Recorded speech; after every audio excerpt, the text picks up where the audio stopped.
The early morning fog rolled across the waters of the Maine coastline as Tom Miller prepared his diving gear on the deck of his small research boat.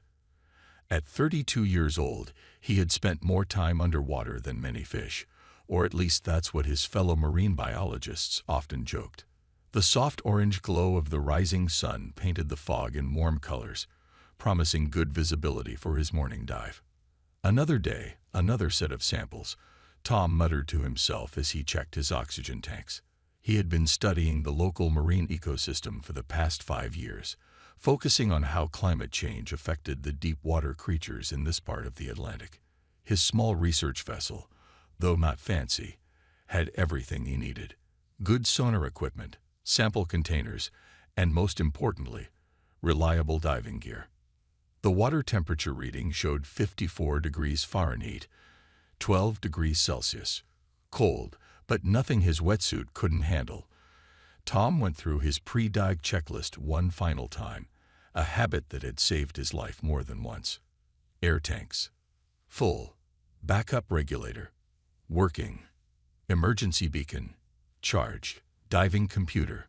Calibrated. As he slipped into the water, the familiar embrace of the ocean welcomed him. The visibility was better than expected, reaching about 40 feet in the early morning light. Tom began his descent, following his usual route down to his research depth of 120 feet. The deeper he went, the darker and cooler the water became, but his powerful diving lights cut through the gloom. Something was different today. At around 100 feet, he noticed an unusual pattern of lights in the water. At first, he thought it might be bioluminescent jellyfish, not uncommon in these waters. But these lights were moving differently, almost purposefully. They pulsed with a blue-green glow that seemed too regular to be natural.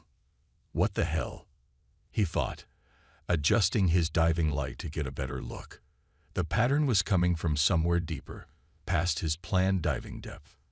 Every scientific instinct told him to stick to his planned route. Going deeper meant less bottom time and greater risks. But something about those lights tugged at his curiosity. Tom checked his diving computer and oxygen levels. He had enough air for a slight detour, as long as he was careful.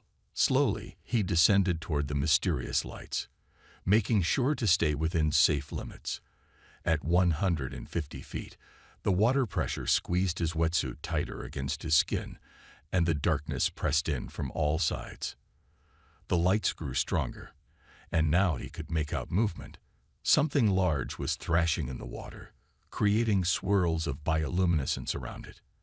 As he got closer, his heart nearly stopped. There, trapped in what looked like a mess of old fishing nets and cables, was a humanoid figure. But this was no human diver. Even in the dim light, he could see that the figure's skin had a slight bluish tint, and what looked like delicate patterns of light pulsed beneath its surface. The being was clearly female in form, but with features that marked her as something definitely not from Earth. Most striking were the gill-like structures along her neck, which seemed to be struggling to process the water. Tom's training kicked in. Whatever she was clearly in trouble. The nets had wrapped around her legs and torso, and her movements were growing weaker by the second. He could see panic in her large, almond-shaped eyes as they met his. Years of diving experience had taught Tom that panic was the ocean's deadliest weapon. It could kill you faster than any shark or lack of oxygen. Now, faced with something that would rewrite everything he knew about life in the universe, Tom did what came naturally to him. He pushed aside his shock and focused on the rescue. He unclipped the diving knife from his belt and began moving closer to the trapped figure, his mind racing with equal parts adrenaline and disbelief. Whatever happened next would change everything. But right now, someone needed his help. That was all that mattered. Tom's diving knife glinted in the beam of his flashlight as he approached the trapped alien. The fishing nets had created a deadly web around her, and with each struggle, they only wrapped tighter. He could see her movements becoming slower, more desperate. Whatever helped her breathe underwater wasn't working properly. He held up his hands in what he hoped was a universal gesture of peace, trying to show her the knife while also making it clear he wasn't a threat. The alien's eyes, larger than human ones, and with a subtle glow of their own, locked onto his. After a moment, she stopped struggling, though whether from trust or exhaustion, he couldn't tell. Moving carefully, Tom began cutting through the nearest section of netting. Up close, he could see that what he thought were just fishing nets also included strange metallic cables, perhaps from whatever craft or equipment she'd been using. The alien's skin glowed with patterns that shifted from blue to purple, and he noticed that the glow was getting dimmer. A stream of bubbles burst from her gill structures, and Tom realized she was in worse trouble than he'd thought. The gills seemed clogged with small pieces of plastic and seaweed that had gotten tangled in the netting. No wonder she couldn't breathe properly. Time was running out. Tom worked faster, his knife slicing through rope and wire. His diving training had taught him to stay calm in emergencies, but his heart was racing. One wrong move with the knife could hurt her, but too slow and she might not make it. The alien reached out and touched his arm, her webbed fingers gentle despite her panic. She pointed upward, then at her throat. The message was clear. She needed air, and soon. Tom made a quick decision. He gestured to his spare regulator, the backup breathing device all divers carried. The alien's eyes widened with understanding. As soon as he cut enough netting away from her face, he offered her the regulator. She hesitated for just a second before accepting it. Tom watched anxiously as she put it in her mouth. To his relief, she seemed to know how to use it, taking slow, steady breaths of the pressurized air. Her color immediately began to improve, the patterns under her skin glowing brighter. With her breathing stabilized, Tom returned to cutting her free. The work was tricky. Some of the cables seemed to be made of materials he'd never seen before, and they resisted his knife. But piece by piece, the alien's body came free of the entanglement. Finally, after what seemed like hours but was probably only minutes, he cut through the last cable wrapped around her legs. The alien moved cautiously at first, testing her freedom. Then she smiled around the regulator, and her whole body lit up with patterns of bright, swirling colors. Tom checked his diving computer. They had enough air to make it to the surface, but they needed to start ascending soon. He gestured upward, making the standard diving signal for going up. The alien nodded, clearly familiar with diving protocols. They began their ascent together, careful to move slowly to avoid decompression sickness. Tom kept a close eye on both their air supplies and the alien's condition. She swam with natural grace despite her recent ordeal, her movements smooth and efficient in the water. As they rose through the darker waters toward the light above, Tom's mind raced with questions. Who was she? Where did she come from? How could she end up trapped in Earth's oceans? But those questions could wait. Right now, he focused on getting them both safely to the surface. At their first decompression stop, the alien touched his shoulder again. When he turned to look at her, she made a gesture he didn't recognize, pressing her webbed hands together and bowing slightly. Even without understanding the specific meaning, Tom could tell it was a gesture of thanks. He smiled and nodded, then checked his diving computer for their next stop depth. Whatever happened next would be incredible, but first they had to finish this rescue. As they hung suspended in the blue water, sharing air and waiting for the time to pass, Tom realized that his ordinary research dive had just become the most extraordinary moment in human history. The morning sun had burned away most of the fog by the time Tom and the alien broke the surface. His small research boat bobbed gently on the waves about 30 feet away. Tom kept one arm supportively around the alien's shoulder as they treaded water, unsure if she needed the help. She seemed steady enough but didn't pull away from his support. "Are you okay?"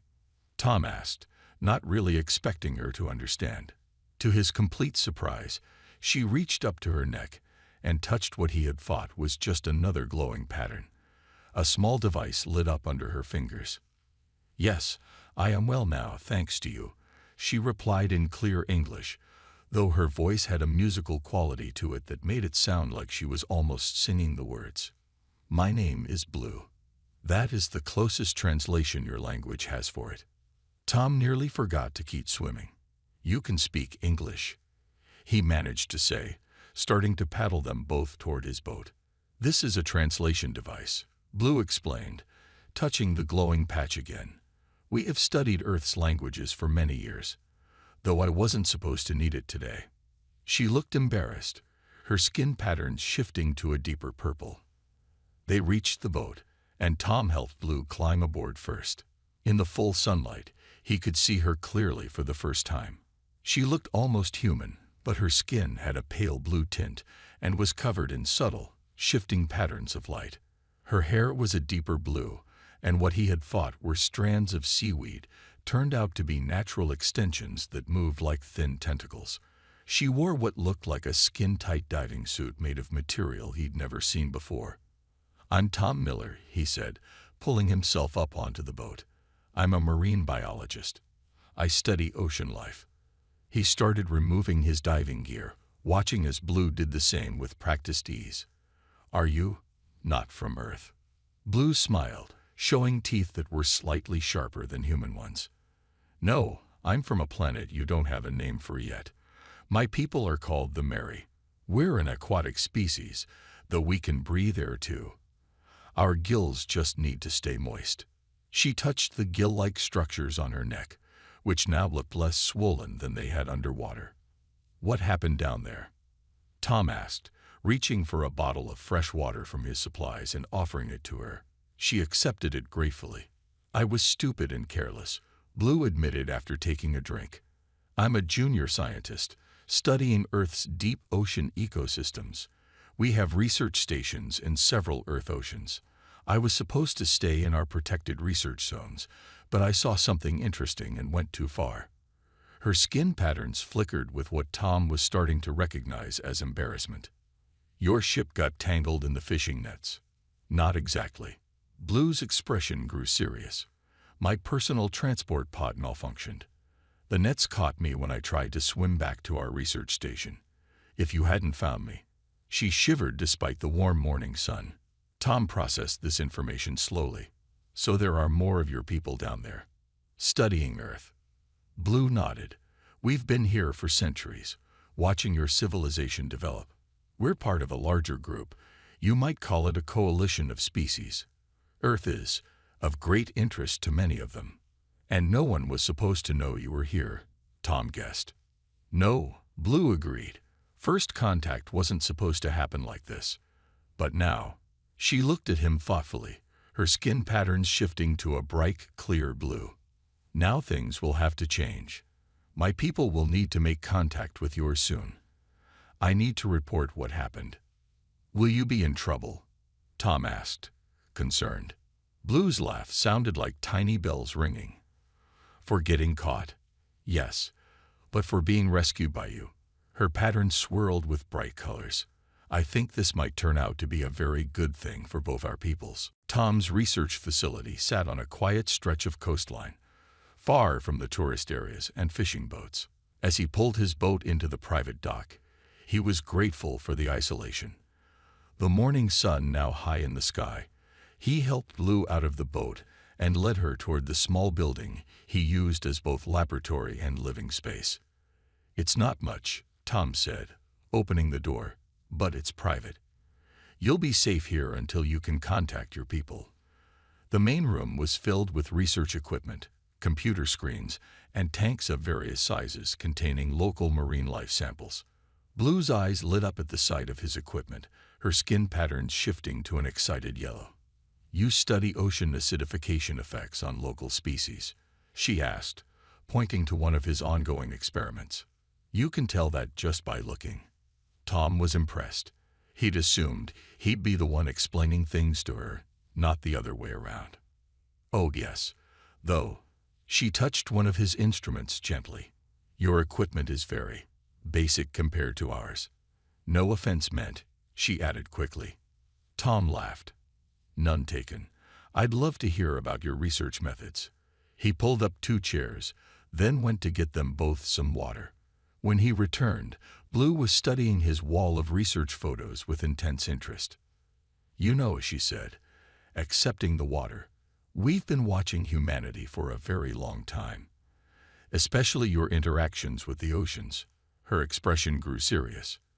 That's part of why we've stayed hidden. Tom sat down across from her, because we haven't been very good caretakers of the oceans. Blue's skin patterns rippled with something like sadness. Partly. But it's more complicated than that. Your species is unique. You have such capacity for destruction, yes, but also for incredible kindness and adaptation. She gestured at his research. Look at your work, trying to understand and protect ocean life, even as others harm it. Over the next few hours, Blue explained more about her civilization. The Mary had evolved on a planet that was mostly ocean, developing technology that worked in harmony with their aquatic environment. They had achieved space travel centuries ago and joined a coalition of advanced species that explored and studied other worlds. Our research stations on Earth are more than just scientific outposts, Blue admitted, her patterns shifting to a deeper, more serious blue. We're part of an assessment team. The coalition has been debating whether Earth is ready for contact. Tom absorbed this information slowly. Ready in what way? Several ways. Technical advancement is one factor, but it's not the most important. Blue stood and walked to the window, looking out at the ocean.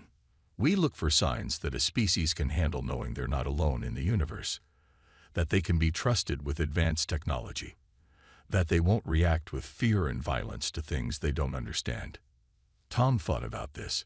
And what's the verdict so far? Blue turned back to him, her skin pattern showing a mix of colors he hadn't seen before. Mixed. Some think humanity is too volatile, too divided. Others see great potential in your species. She smiled. What you did today, risking your life to save an unknown being. That's the kind of thing the optimists point to. As the afternoon wore on, Blue taught Tom more about her people's technology. She showed him how her translation device worked and explained the basics of their underwater monitoring systems. Tom was amazed to learn that some of the unexplained ocean phenomena he'd studied had actually been caused by Mary research activities. There's so much we could learn from each other, Tom said, looking at his own equipment with new eyes. Yes, Blue agreed, her patterns glowing warmly. But there's something else you should know. She paused, seeming to choose her words carefully. My rescue signal activated when you freed me. My people are already on their way. Tom felt his heart rate increase. Is that good or bad? Blue's pattern swirled with multiple colors. That depends on what happens next. They'll be here by nightfall. And then, she looked at Tom intently. Then everything changes. The sun was setting over the ocean when Blue suddenly stood up from her chair, her skin patterns flashing with bright pulses of light. They're here, she said, looking out the window at the darkening waters. Tom joined her at the window, but saw nothing unusual at first. Then, about 50 yards offshore, the water began to glow with the same kind of bioluminescence he had seen around Blue earlier. The glow grew stronger and larger, spreading in a perfect circle. We should go to the dock, Blue said, already moving toward the door. Tom followed her, his heart pounding with a mix of excitement and nervousness. They stood at the edge of the dock as the glowing water began to rise. Slowly, a massive shape emerged from beneath the waves. It looked like a giant manta ray made of gleaming metal, with soft lights pulsing along its edges. The vessel was easily the size of a small yacht, but made hardly a sound as it surfaced. That's a Mary research vessel, Blue explained, her patterns glowing in response to the ship's lights. Much bigger than my personal pod. A section of the vessel's smooth surface rippled and opened, revealing an entrance. 3 figures emerged. They looked similar to Blue, but taller and older, their skin patterns more complex and their movements more deliberate. They walked across the water's surface on what seemed to be an invisible bridge, stopping a few feet from the dock. The tallest of the 3 stepped forward. Unlike Blue's youthful appearance, this Mary had deep blue skin with intricate patterns that seemed to hold still rather than swirl. When he spoke, his translation device made his voice sound deep and resonant. "I am lead researcher Deep Current," he said, looking at Tom with intense interest. "Blue has told us what happened. We've reviewed her pod's recordings of the rescue." Tom straightened his back, trying to look professional despite his worn research clothes. "I'm Tom Miller. I hope I didn't cause any diplomatic problems by helping Blue." To his surprise, all three Mary made a gesture similar to the thank you motion Blue had shown him underwater. Their skin patterns synchronized into a beautiful display of flowing colors. "Quite the opposite," said Deep Current. "Your actions today have forced our hand, but in the best possible way." He turned to Blue. "Junior researcher, your carelessness in leaving the safe zone was dangerous. However, it has given us an unexpected opportunity." Blue's patterns showed embarrassment, but also curiosity. "What do you mean, lead researcher?" The second Mary stepped forward. "For 50 years, the Coalition has been deadlocked on the question of Earth. Half believe humans are too dangerous to contact. The other half see humanity's potential." She gestured at Tom. "Today's events will break that deadlock." "I don't understand," Tom said. "All I did was help someone in trouble. Any decent person would have done the same." "That's exactly the point," Deep Current said. "You found an alien creature underwater, completely unknown to you. Instead of running away, capturing her, or calling authorities, you immediately tried to help. You risked your own life without hesitation." The third Mary, who had been quiet until now, added, "And you did this despite knowing nothing about her. Despite your species' tendency to fear the unknown. Despite having no guarantee she wasn't dangerous. The Coalition has been watching humanity's governments, militaries, and large organizations," Deep Current explained. "But perhaps we should have been paying more attention to individuals like you. The capacity for immediate, unquestioning compassion across species boundaries. That's far more valuable than technological advancement." Tom looked at Blue, who was practically glowing with excitement. "What does this mean exactly?" Deep Current's patterns shifted to a formal, ceremonial display. "It means, Tom Miller, that we would like you to be humanity's first official contact with the Galactic Coalition. Your actions prove you have the heart and mind to help bridge our worlds." The sun had fully set now, and the combined glow of four Mary and their vessel lit up the dock like a private light show. As Tom stood there, processing the enormous implications of what he'd just heard, Blue moved to stand beside him. "Still glad you decided to investigate those strange lights underwater?"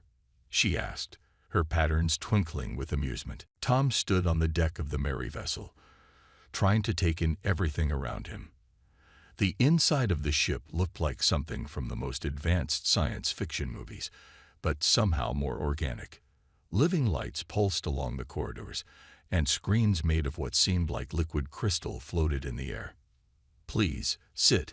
Deep Current gestured to what looked like a growing crystal formation. To Tom's surprise, it reshaped itself into a comfortable chair as he approached. Blue sat next to him, her patterns showing excitement. "Tom Miller," Deep Current began, "when you rescued Blue, you probably expected nothing in return. This makes what we're about to offer even more appropriate." The lead researcher touched a panel on the wall, and a three-dimensional image appeared in the center of the room. Tom gasped. The image showed Earth, but not like any satellite photo he'd ever seen. Glowing points of light covered the oceans, connected by threads of energy. "What am I looking at?" "Our research network," Blue explained. "Each light is a Mary observation post or research station. We've been studying Earth's oceans for centuries. And now," the female Mary researcher added, "we want to offer you something no human has ever been offered before."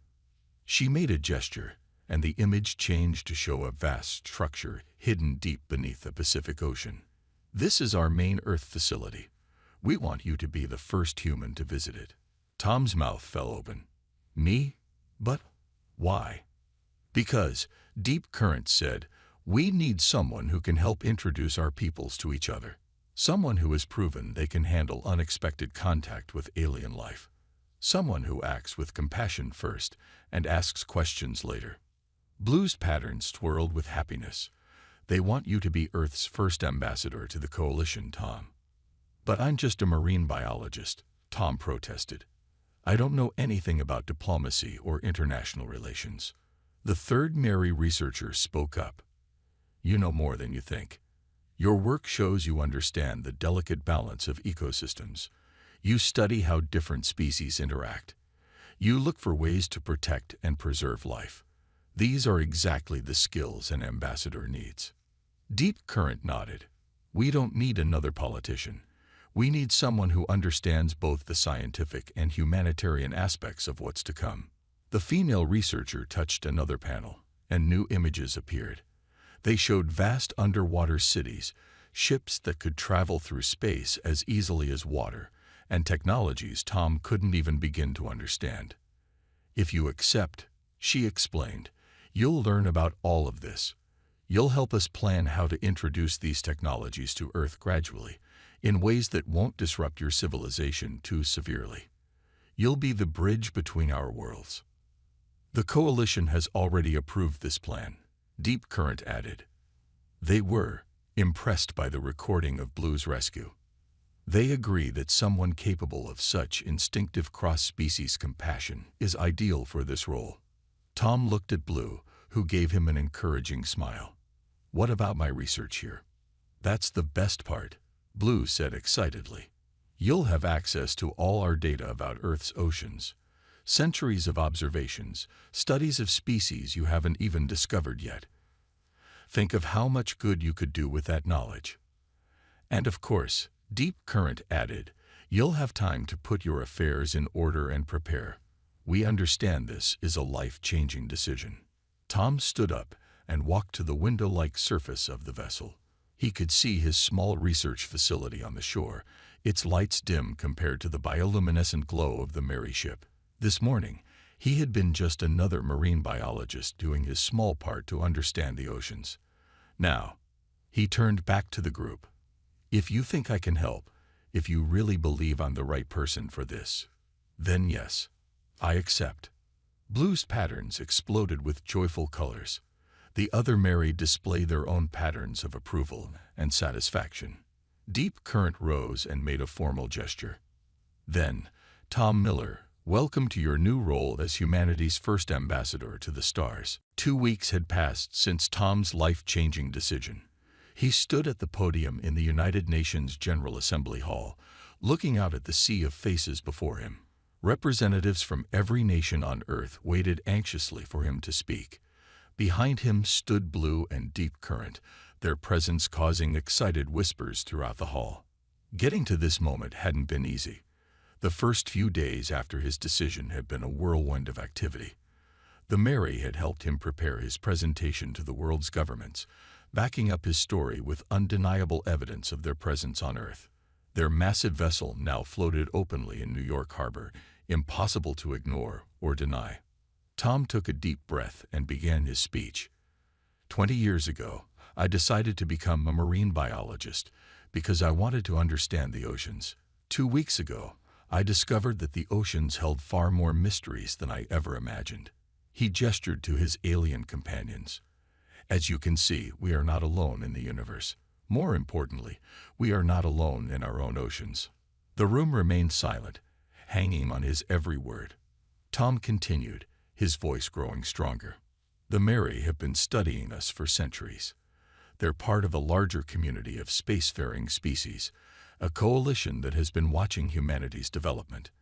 And now, thanks to a chance encounter and a simple act of helping someone in need, they're ready to welcome us into their community. Blue stepped forward, her skin patterns creating a gentle, calming display. She activated her translation device and addressed the assembly. We chose Tom Miller as humanity's first ambassador because he showed us humanity's best qualities. When he found me trapped underwater, he didn't hesitate to help, even though I was clearly not human. This is the kind of instinct we value in the coalition.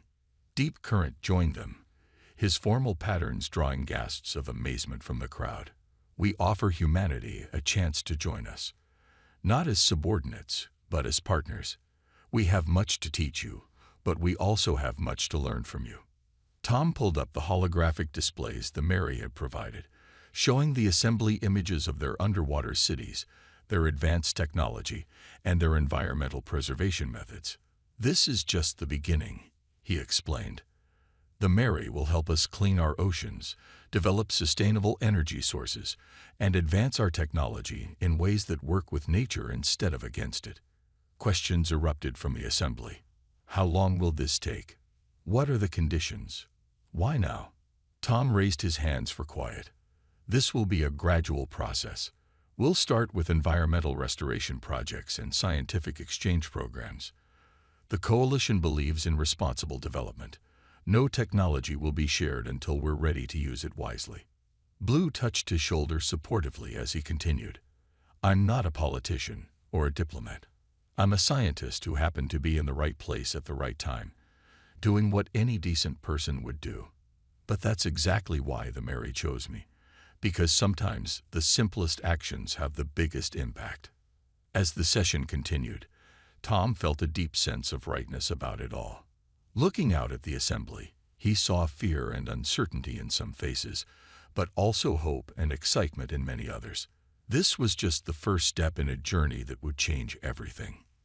Later that evening, Tom stood with Blue on the observation deck of the Mary vessel, watching the sunset over Manhattan. The city lights were starting to come on, mirroring the bioluminescent patterns of the ship. "Nervous about what comes next?" Blue asked, her patterns showing friendly concern. Tom smiled. "A little. It's a lot of responsibility. But you know what? This morning I saw a pod of whales swimming near the ship, completely unafraid. If they can adapt to your presence so easily, I think humanity will too." From studying ocean life to helping guide humanity into a galactic community, Blue's patterns twinkled with amusement. Not bad for a regular marine biologist. "Nothing regular about any of this," Tom laughed. "But I wouldn't have it any other way." As night fell over the city, the Mary vessel's lights created beautiful patterns on the water's surface. Tomorrow would bring new challenges, new discoveries, and new opportunities. But for now, Tom was content knowing that a simple act of kindness had opened the door to humanity's greatest adventure.